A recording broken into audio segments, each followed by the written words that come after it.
Informate en ecomedios.com.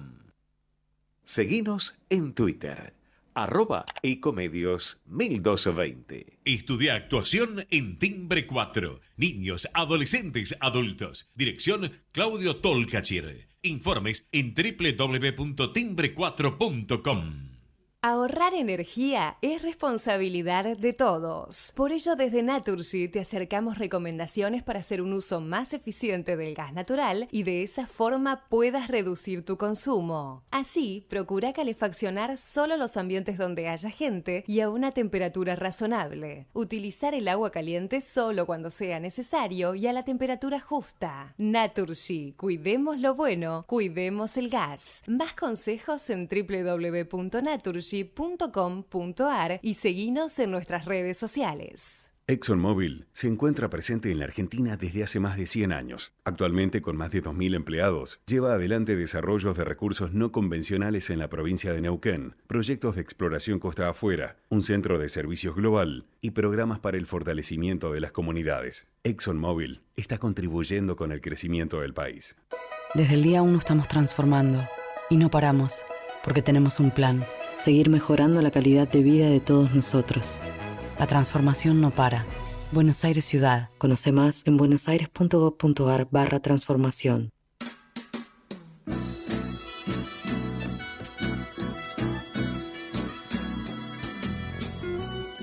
Entrevistas con los protagonistas de la política, la cultura, el espectáculo, la música y el deporte. Un diálogo abierto para pensar desde una óptica diferente. Voces y Memoria, los martes de 20 a 21 con la conducción de Hernán Dobri.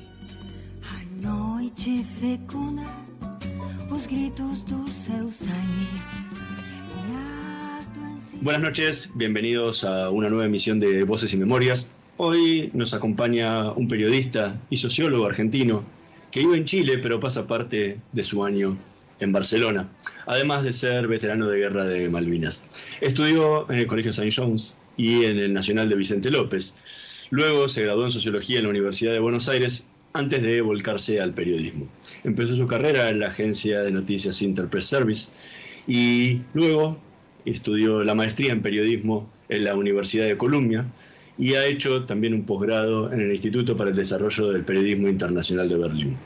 Como periodista ha escrito en numerosos medios como La Vanguardia, El Ciervo, Quimera, Perfil, Eñe, Gato Pardo, Travesía, La Nación, Página 12, Anfibia, por nombrar algunos. Ha sido jefe de redacción de la revista Hombre de Maíz, editor de la sección Sin Ficción de la revista literaria Lateral, editor también latinoamericano de Medio Ambiente y Población de la Agencia Internacional IPS. Fue director del Máster de Periodismo en la Universidad de Barcelona y Columbia University. También dirigió la carrera de Periodismo de la Universidad Alberto Hurtado en Santiago de Chile. Es instructor de la Deutsche Welle Academy de Alemania y Visiting Scholar de Ithaca College en Nueva York. Dictó talleres y seminarios en la maestría del diario Clarín y la Universidad de San Andrés en Buenos Aires y en la Fundación para el Nuevo Periodismo Iberoamericano. Actualmente es el director de la Diplomatura de Narrativa de No Ficción de la Universidad Alberto Hurtado en Chile y profesor invitado de la Maestría en Periodismo de la Universidad de Barcelona. Ha sido ganador del premio a la mejor colección 2018 en la Asociación de Editoriales Universitarias de España. Entre sus libros se destacan Los viajes del Penélope, El arte de escuchar, Crónicas bananeras y La voz de las cosas, entre otros en los que ha participado también.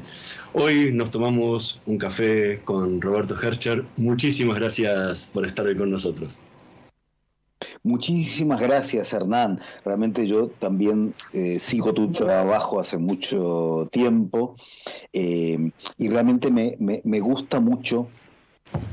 Yo creo en la gente que se especializa y también tiene una mirada amplia. Entonces esta mirada hacia la cultura, hacia la política, hacia la historia y la memoria me parecen brillantes en tu trayectoria y en este programa y me siento muy honrado de estar aquí. Vamos a empezar hablando por ahí del punto fundacional que derivó luego en el periodismo, que tiene que ver con la Guerra de Malvinas.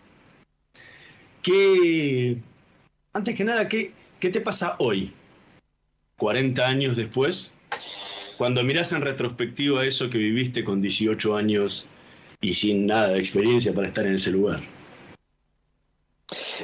Primero, me siento bastante viejo. Yo, como todos los que... la gran mayoría de los que fuimos a Malvinas, los colimbas que fuimos a Malvinas, éramos clase 62. Este año cumplimos 60 años. Eh, es bastante. Ya no somos los chicos de la guerra. De hecho, para mí fue muy impactante el momento en que mi hijo cumplió. Yo entré a hacer el servicio militar a los 18, estaba saliendo cuando me mandaron a Malvinas y yo fui a Malvinas con 19. Cuando mi hijo cumplió los 19 dije, pero este pibe es un chico, está empezando en la vida, y esa edad tenía yo cuando fui a Malvinas. Y me puse a pensar en todo este tema de los hijos, pero ahora muchos tienen ya nietos. Y al mismo tiempo lo que le pasa digamos, ya estamos del lado, somos los menos los que tenemos 59, 60 y más.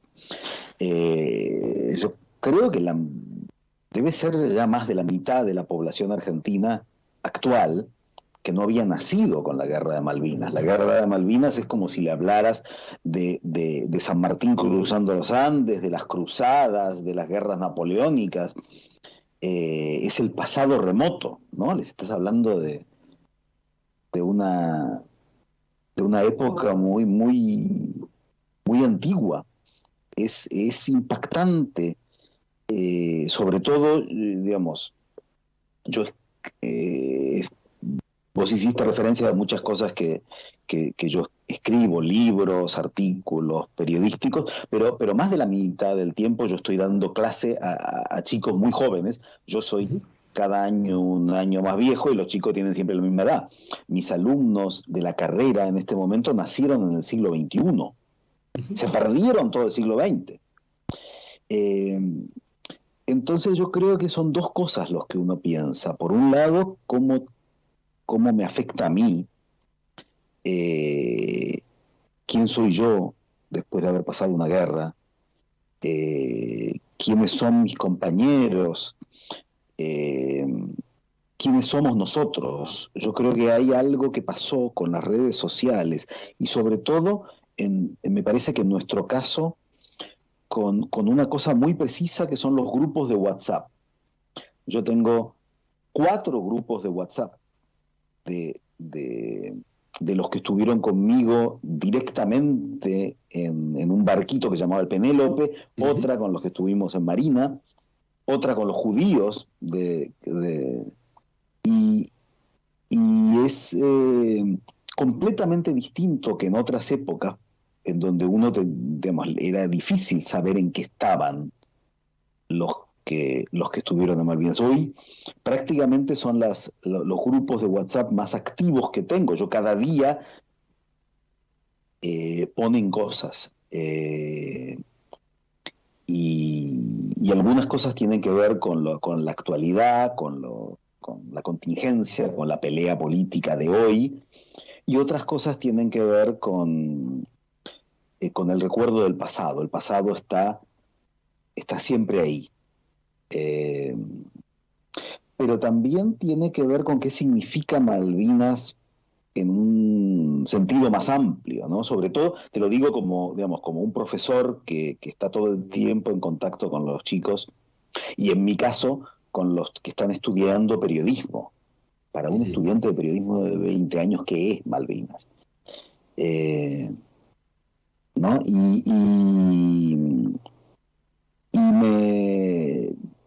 No sé, me parece muy interesante el uso de estos aniversarios, en este caso 40 años, un poco para eso, ¿no? Para echar la vista atrás y pensar en qué nos pasó y qué significa eso hoy, Tal vez no lo estoy pensando tanto desde el corazón o desde las vísceras, sino desde la cabeza. Por ahí es porque no me quedé tan loco, ni ya después de tanto tiempo me duele tanto. Y siento que es un deber por haber pasado por eso y porque otros o no volvieron, los que murieron allí, o los que murieron después, los que se suicidaron, los que no soportaron la vuelta, los que quedaron mal, en cierta forma es un deber de tanto dolor que hubo, en este caso específico, en Malvinas, el que sirva para algo reflexionar sobre esto que pasó. Vos viviste una guerra particular que la dejaste plasmada en los viajes del Penélope. ¿Qué sentía ese chico de 19 años mientras navegaba en ese pequeño barco por las lejanías de Puerto Argentino, porque iban por otros lados? ¿Qué era lo que sentías vos en ese momento? Porque aparte estabas en medio de una guerra, ¿no? Sí. No solo navegando. Sí, claro. Yo creo que después, cuando ya empecé a entrevistar como periodista y a encontrarme y a escuchar y a leer sobre lo que pasaron, la mayoría de los veteranos argentinos que estuvieron peleando en los montes y que estuvieron metidos en un pozo de zorro, cagados de frío, de hambre, yo siento que para mí, sí, no puedo hablar por nadie más, yo era un poco inconsciente. Sentía a la noche, sobre todo, en las guardias, que me podía morir en ese momento. Pero yo alcancé a sentir algo de la excitación de estar en un momento histórico, de esa mezcla del miedo de la guerra, de las bombas, de los muertos, con un paisaje maravilloso, con la aventura. Y un poco lo que queda es esa idea de la fuerza de la juventud, ¿no? Yo la verdad que no, digamos, honestamente, no puedo decir que fue un momento de sufrimiento. Yo sentía,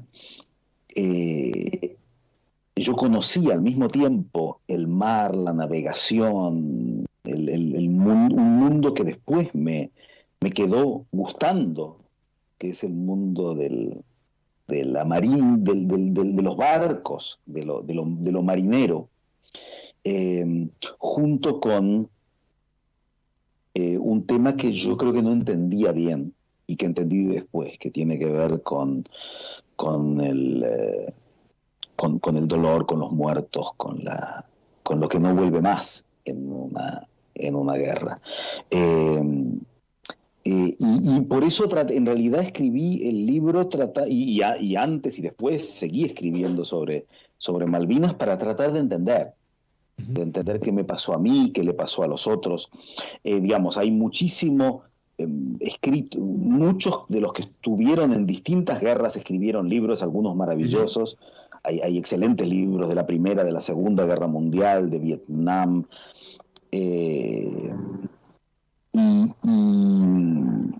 Y también hay grandes libros y películas y obras de teatro. Realmente la guerra es un momento en donde uno vive al límite y en donde, tal vez dicho por ahí borgianamente, uno sabe quién es. Uno se conoce. Yo no tengo idea de quién sería yo hoy si no hubiera ido a Malvinas. Estamos conversando con Roberto Herscher. Vamos a escuchar el primer tema que eligió para esta noche de Voces y Memorias, Milonga del Muerto, en la versión de Eduardo Falú.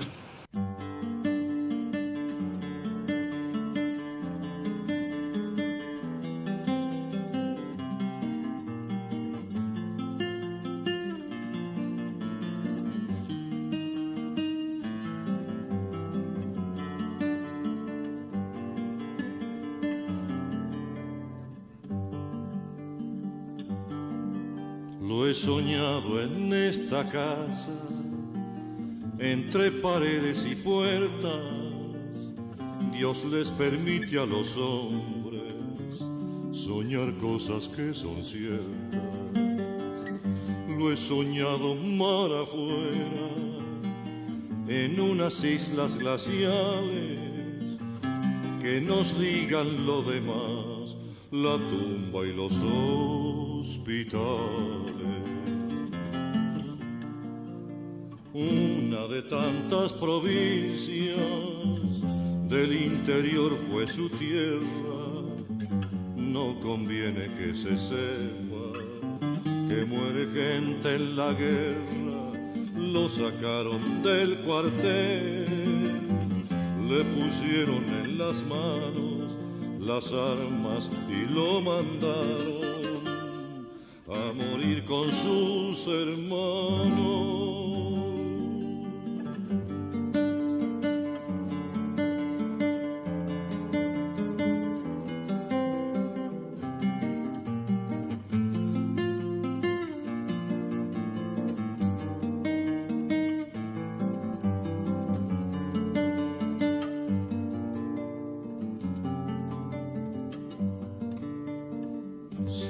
Con suma prudencia, se habló de un modo prolijo, les entregaron a un tiempo el rifle y el crucifijo. Oyó las vanas arengas de los vanos generales, vio lo que nunca había visto, la sangre en los arenales.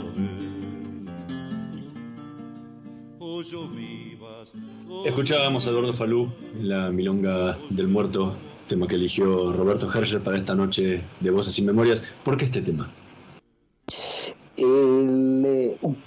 Esto tiene mucho que ver con lo que estaba diciendo justo antes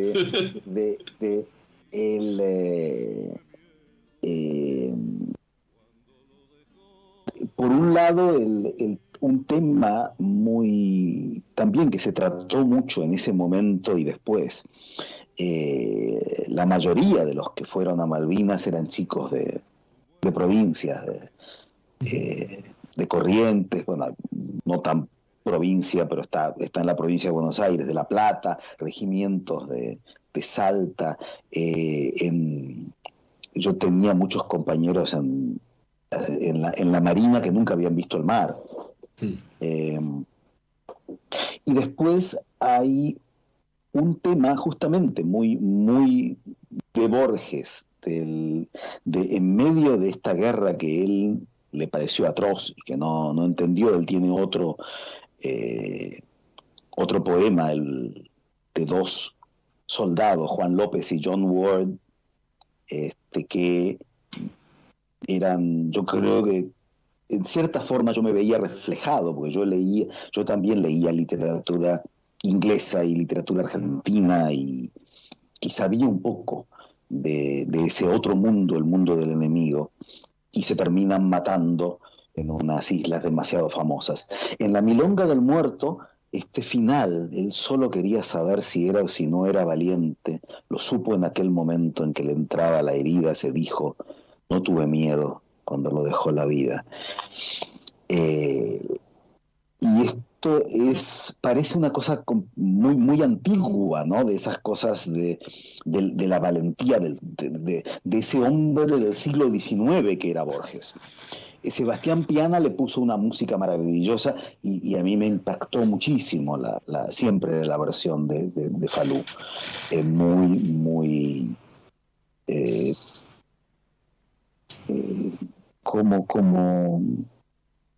sin lo que yo siento que muchas veces las canciones de Malvinas tienen ese sentimentalismo exacerbado. Esto es muy, muy sobrio, ¿no?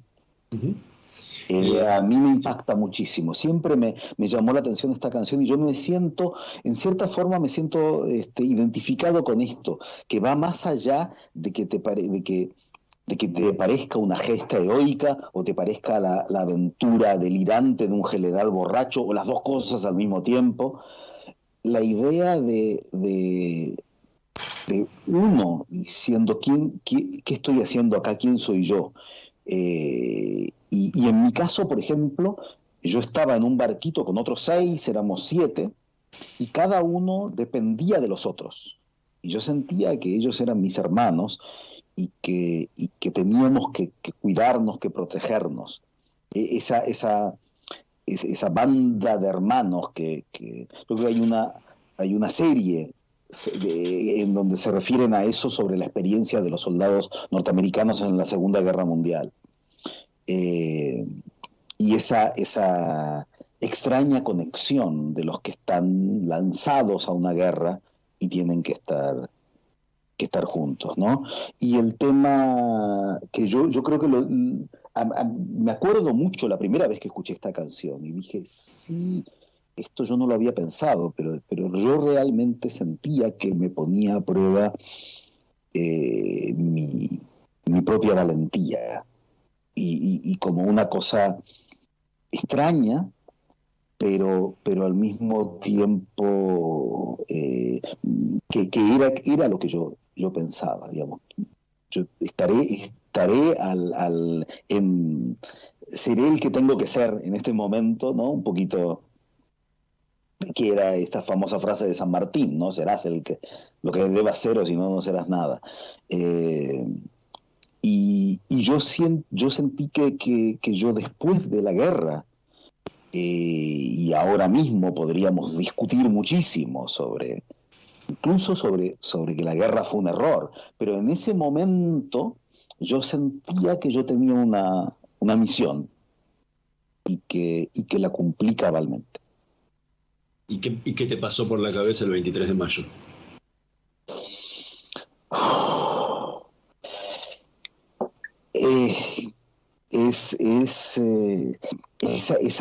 Esa noche, esos días, fueron tremendos, porque fueron los bombardeos. Yo estaba digamos, estás hablando, ¿no?, de plena guerra del 82.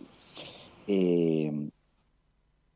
Ahí, eso fue una locura. Digamos, nos bombardearon los Sea Harriers de día y de noche las fragatas. Nosotros estábamos en el sur de la isla Gran Malvina, en un lugar que se llama Bahía Fox. Y nos metíamos y salimos, digamos, estábamos convencidos de que iba a explotar el Penélope, que era un velero de madera hecho en 1927 de 16 metros de eslora, lleno de tanques de gasolina. Y bajamos la chalupa y nos metimos en un pozo de zorro en la tierra. Había un cura que se pasó toda la noche recitando el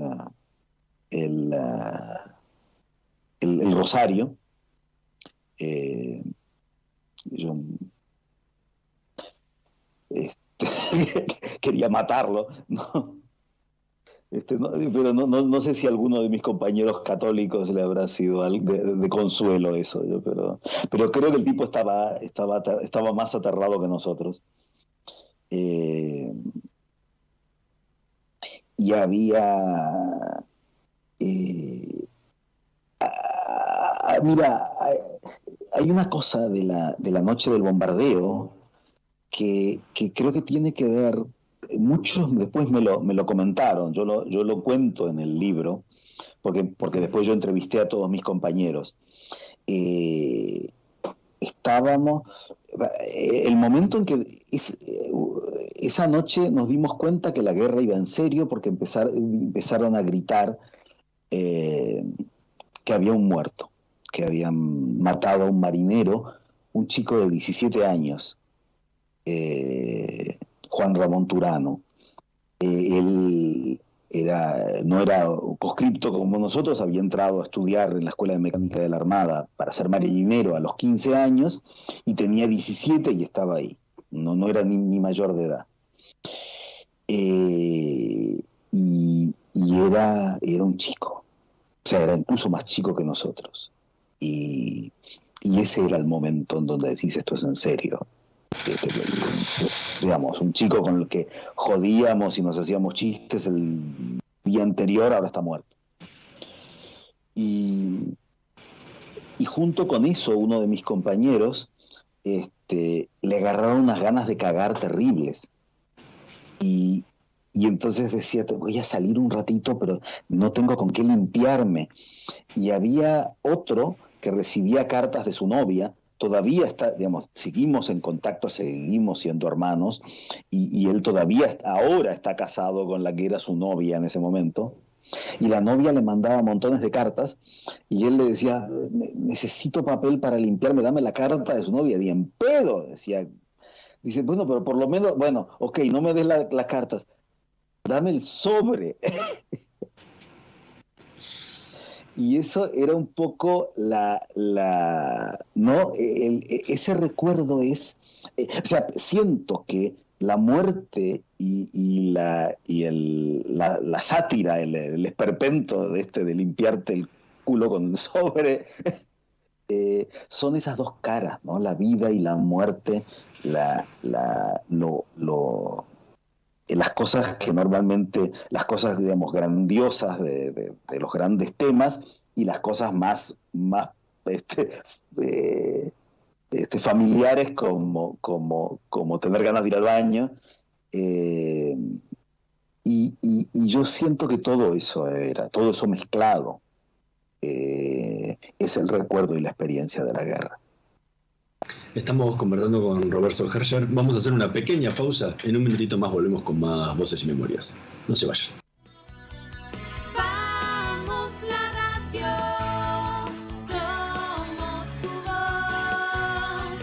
Vamos con Eco, siempre la verdad y la mejor información. Estamos llenos de historias verticales. Gira tu celular. En Catamarca tenés algo distinto para contar.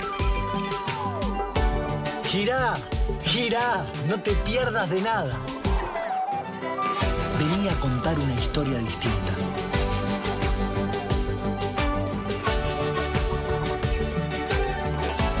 ¿Querés descubrir algo distinto? Girá y vení a Catamarca.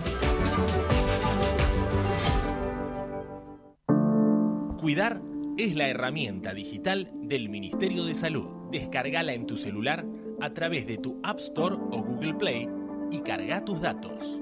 La aplicación te permite hacer un autodiagnóstico, acceder a tus certificados y consultar el resultado de tu hisopado. Ahora podés acceder a la información provista por el Ministerio de Salud y ver tu diagnóstico COVID-19 de forma rápida y sencilla. App Cuidar. Sigamos cuidándonos. Gobierno del Pueblo de Merlo.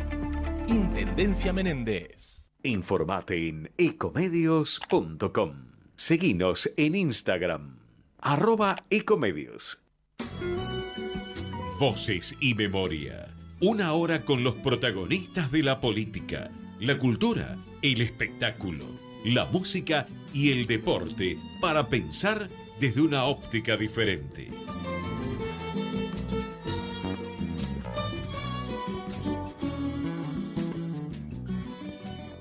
Seguimos en Voces y Memorias conversando con Roberto Herscher.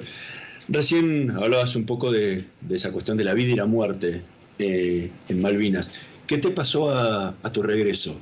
Porque en un momento estabas estudiando Derecho, después cambiaste, empezaste a estudiar Sociología. ¿Qué te pasó? ¿Cómo fue toda esa posguerra, esa primera posguerra, ¿no? Pues hace 40 años que tenemos posguerra.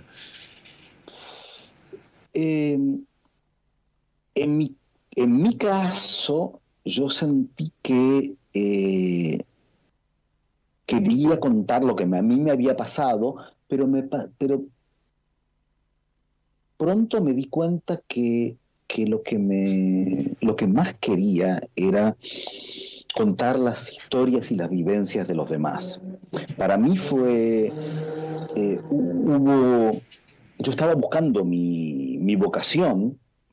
De hecho, yo entré, digamos, no sabía qué estudiar. Yo hice el examen de ingreso a Derecho cuando en el 80, cuando estaba en quinto año de secundario, y de hecho todavía ni sabía si iba a entrar a la Colimba, y yo ni siquiera sé si en ese momento era posible pedir prórroga. Yo creo que tenía claro que la tenía que hacer ahora o después, y entonces mejor sacármela de encima. Obviamente en el 81 yo no me imaginaba que eso que iba a haber una guerra. Pero cuando volví me di cuenta de que quería otra cosa, y lo que me pareció que quería era entender el mundo, la sociedad, entre otras cosas entender un país que había elegido la guerra, que había privado a los militares, que después fuimos viendo cuán genocidas eran.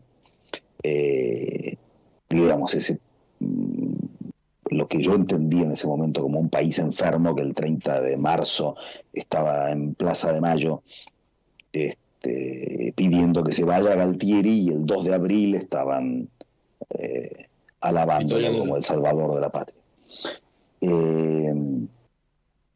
Mi vieja iba llorando a la carnicería para comprar comida para que comieran ella, mi papá y mi hermana, y el carnicero con una tiza iba marcando en la pared de la carnicería cuántos barcos ingleses había hundido él. Sí. Yo cuando volví vi las tapas de gente de la semana y yo no lo podía creer, ¿no? Pero también volviste con bronca. Yo volví con mucha bronca. Cuando... Sí, es que la bronca yo no la sentía ya, yo la sentí cuando volví. Sí. No, te lo digo porque... La guerra como un partido de fútbol.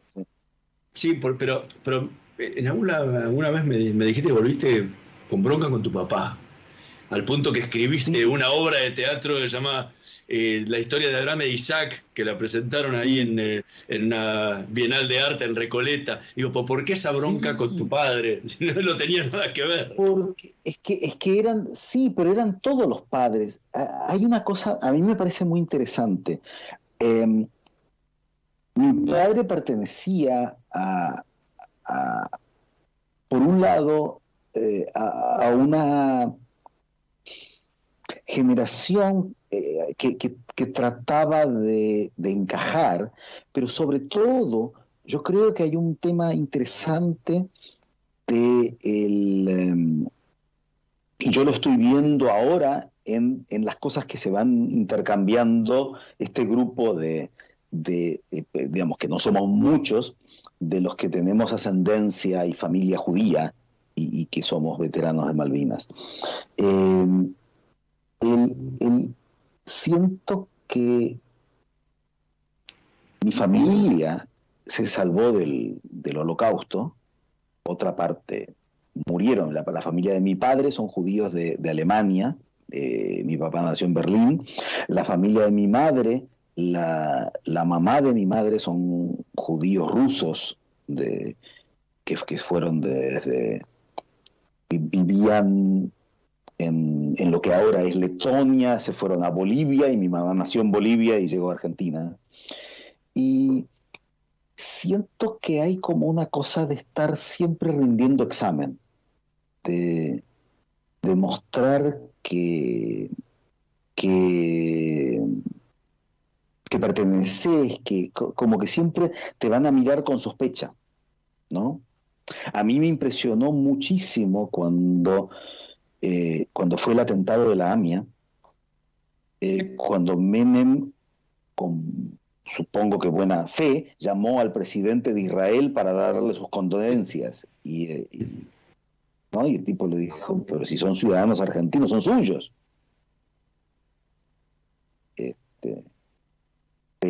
Pero no, es como que y eso es algo que yo sentí después, el tema del no te metas. Yo no sé y ni siquiera sé qué hubiera hecho yo en su lugar.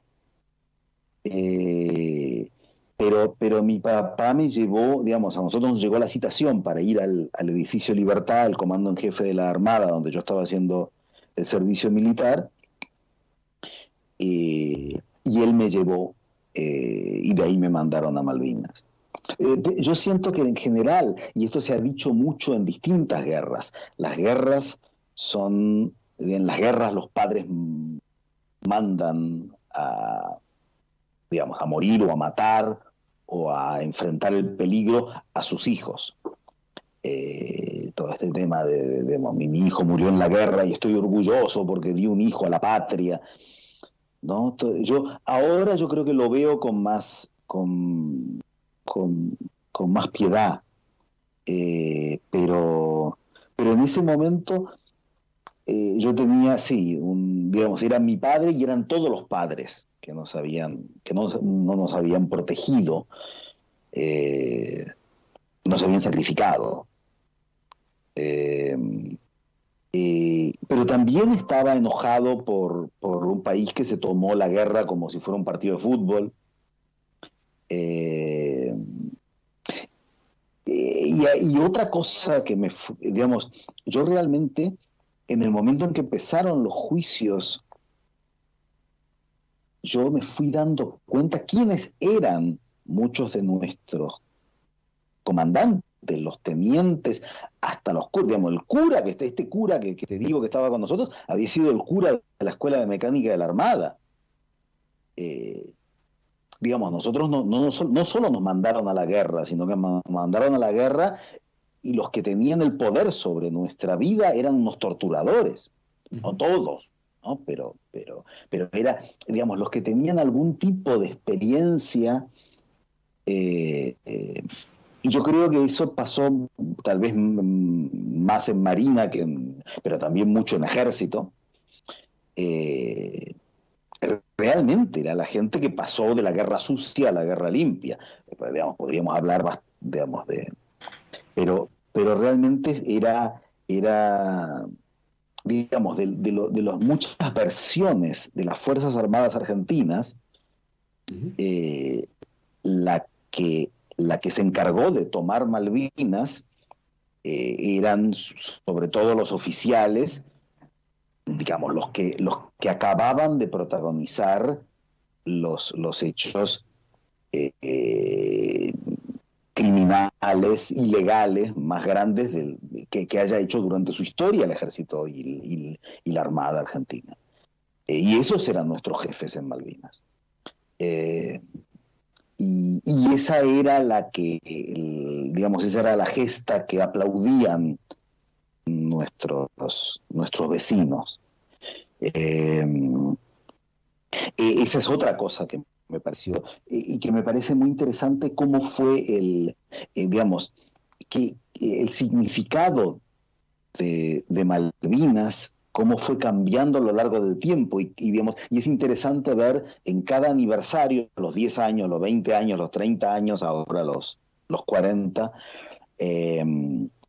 cada vez en los medios, Malvinas significa algo en consonancia con qué está pasando en el país, ¿no? En ese sentido, digamos, como te digo, ya no me duele personalmente, sí me duele por los que cayeron y por los que sufren, pero me parece interesante como mirarlo, como analizarlo, ¿no? Porque Malvinas es un retrato de quiénes somos nosotros. Uh-huh. Otra cosa, digamos, también tiene que ver con los ingleses, ¿no? Y de qué manera eso le dio prestigio y poder, y mantuvo durante muchos años a Margaret Thatcher, que estaba en horas bajas en ese momento.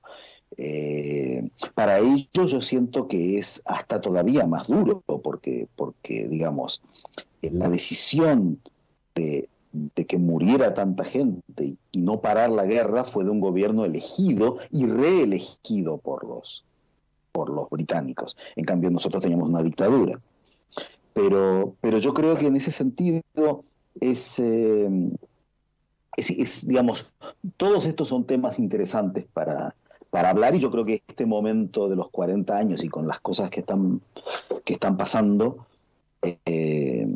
son, digamos, tal vez nos ayude a conocernos mejor. Estamos conversando con Roberto Herscher. Vamos a escuchar el segundo tema que eligió para esta noche de Voces y Memorias, The Final Cut, en la versión de Pink Floyd. Through the fish-eyed lens of tear-stained eyes, I can barely define the shape of this moment in time. And far from flying high in clear blue skies, I'm spiraling down to the hole in the ground where I hide. If you negotiate the minefield in the pride, and beat the dogs and cheat the cold electronic eyes, and if you make it past the shutdowns in the hall, dial the combination, open the priest hole, and if I'm in, I'll tell you.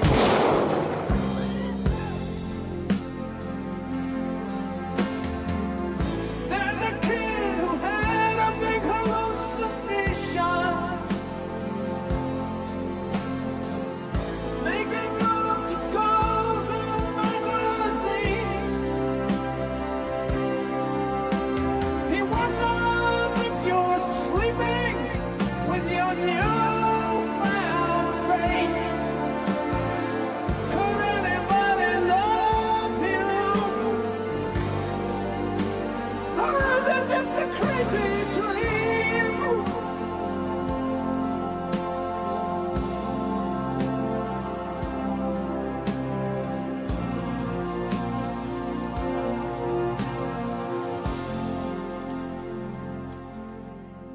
Escuchábamos a Pink Floyd en la versión de su clásico de Final Cut, tema que eligió Roberto Herscher para esta noche de Voces y Memorias. ¿Por qué este tema?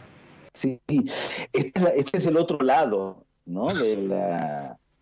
Es curioso, ya se estaban disolviendo, ya no se llevaban bien.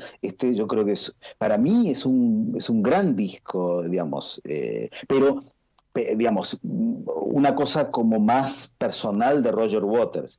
Este es el disco que hicieron después de The Wall, ¿no? Uh-huh. Y es todo sobre la guerra de las Malvinas. Y para él, y para su generación, digamos, todos los músicos de Pink Floyd, pero Waters en particular, su padre murió en la Segunda Guerra Mundial. Y esa es una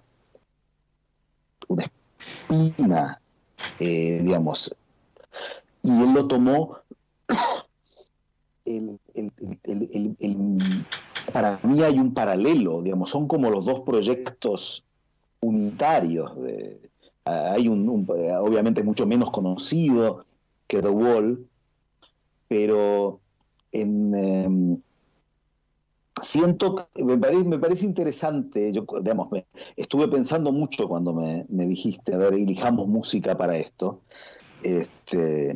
Y yo, por un lado tiene que ver con la música que me gusta a mí. A mí me emociona Falú y me emociona Pink Floyd. Pero por otro lado, esto es como un himno antibelicista, que yo creo que no solamente tiene que ver con el horror, digamos, que él le pregunta a Margaret Thatcher, ¿qué hemos hecho, Maggie? Maggie, what have we done? Uh-huh. Y este que es un disco hecho prácticamente un poco tiempo después, ya se mete no con como la Milonga del Muerto con uno de los grandes perdedores de esta guerra, que son los muertos, sino en ese espíritu del sobreviviente a la espantosa educación inglesa que es The Wall. Estos son los sobrevivientes de la guerra que desquiciados y locos. La locura, yo creo que desde Dark Side of the Moon es un poco, yo creo que es la banda de rock que más ha tratado y que más ha utilizado la fuerza del rock para hablar de la locura, del perder los papeles, ¿no? de la salud mental, tal vez. ¿No? Ahora no sé si se sostiene y tal vez me van a criticar los expertos en rock, pero yo creo que el grupo de rock que más se ha metido en este tema de la relación entre la sensibilidad exacerbada y la salud mental es Pink Floyd. Hablando de salud mental, alguna vez te escuché decir una frase que me llamó la atención, que decías que el periodismo me salvó la vida. ¿De qué te salvó? ¿De qué te salvó la vida? Yo creo que me salvó de estar metido en mí mismo. El periodismo, no sé si es también tu experiencia, para alguien que está como metido en su mundo, es primero tener que salir todos los días a la calle o tener que escribir sobre otros.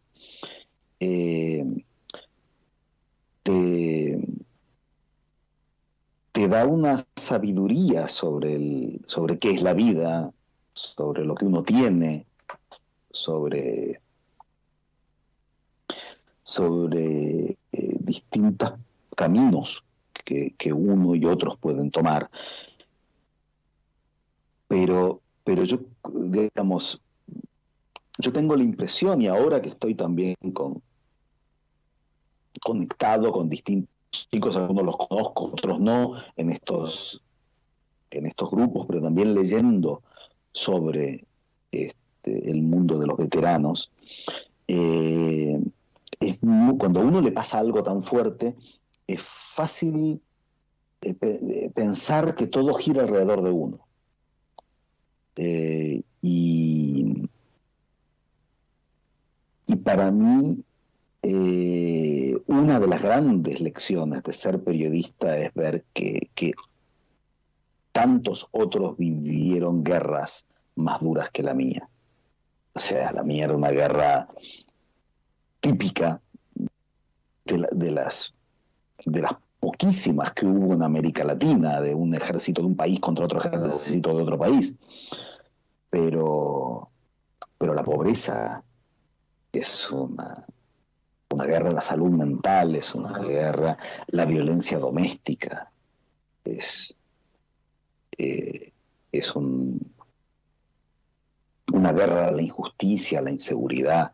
Hay tantas. Y yo en ese sentido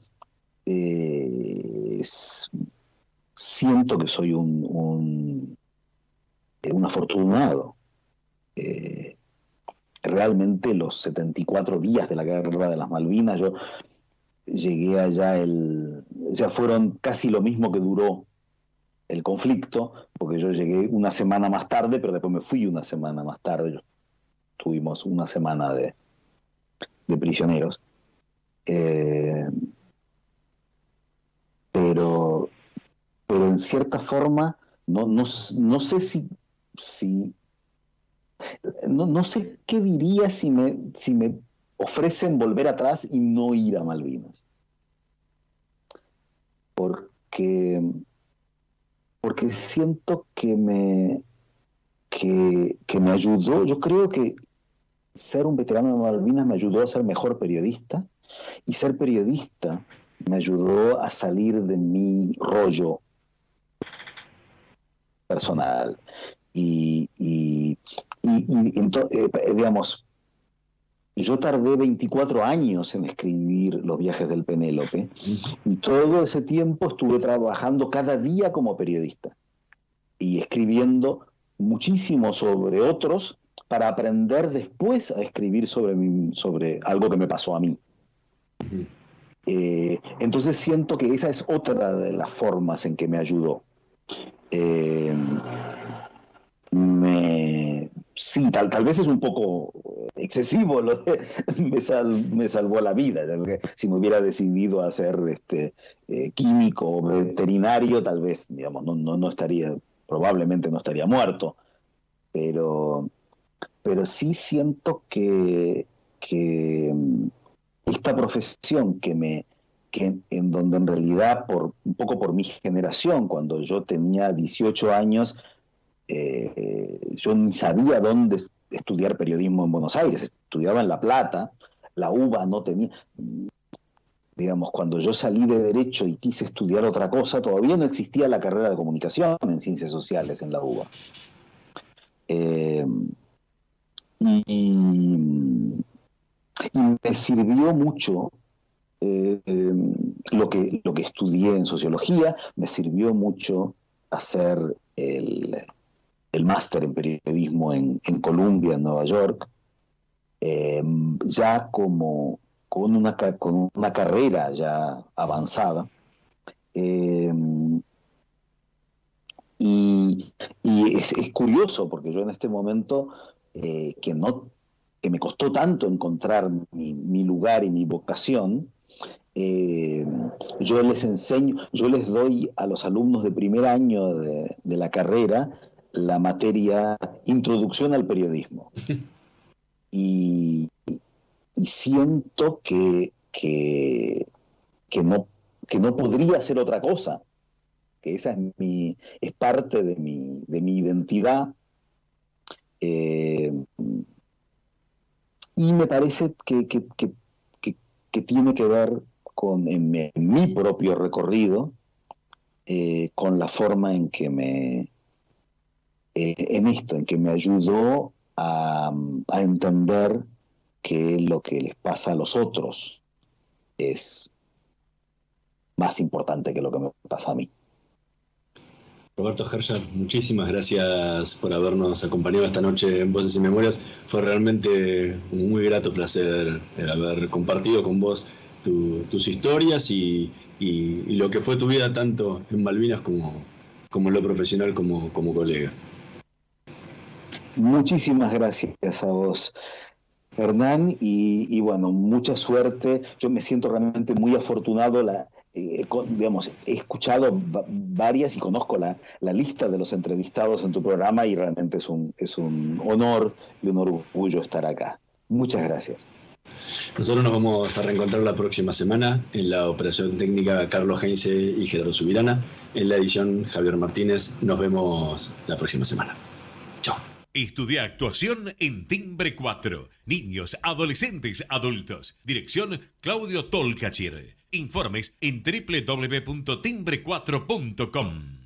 Ahorrar energía es responsabilidad de todos. Por ello, desde Naturgy te acercamos recomendaciones para hacer un uso más eficiente del gas natural y de esa forma puedas reducir tu consumo. Así, procura calefaccionar solo los ambientes donde haya gente y a una temperatura razonable. Utilizar el agua caliente solo cuando sea necesario y a la temperatura justa. Naturgy, cuidemos lo bueno, cuidemos el gas. Más consejos en www.naturgy.com.ar y seguinos en nuestras redes sociales. ExxonMobil se encuentra presente en la Argentina desde hace más de 100 años. Actualmente, con más de 2.000 empleados, lleva adelante desarrollos de recursos no convencionales en la provincia de Neuquén, proyectos de exploración costa afuera, un centro de servicios global y programas para el fortalecimiento de las comunidades. ExxonMobil está contribuyendo con el crecimiento del país.